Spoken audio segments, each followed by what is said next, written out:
জয় শ্রীকৃষ্ণ। নমস্কার সবাইকে। আমি হলাম জ্যোতিষাচার্য শ্রী পঙ্কজ শাস্ত্রী। শ্রাবণ মাস চলছে।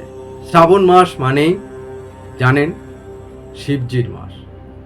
তো শিবজি উদ্দেশ্যে কি অর্পণ করবেন আপনাদের প্রত্যেক রাশির উদ্দেশ্যে বলছি, সবাই করুন, জাতক জাতিকা উভয় মিলে করুন।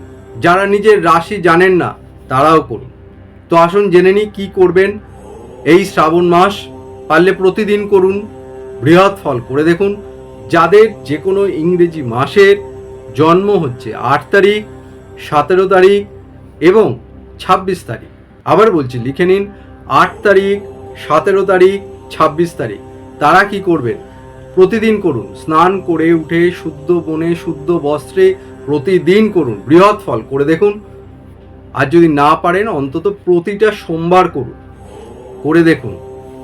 তো আসুন লিখে নিন, যাদের ইংরেজি যে কোনো মাসের জন্ম তারিখ হচ্ছে 8 তারিখ, 17 তারিখ, 26 তারিখ, প্রতিদিন করুন। শিবজির শিবজিকে অর্পণ করুন বা শিবলিঙ্গে অর্পণ করুন সর্ষের তেল, বৃহৎ ফল করে দেখুন। আপনাদের মনস্কামনা পূর্ণ হবেই হবে। আমি বলছি জ্যোতিষাচার্য শ্রী পঙ্কজ শাস্ত্রী। আর হ্যাঁ, একবার আসুন, চ্যানেলটি সাবস্ক্রাইব করুন, দেখতে থাকুন, সঙ্গে থাকুন। আর সবাই মিলে একসঙ্গে আমার সঙ্গে বলুন, হর হর মহাদেব।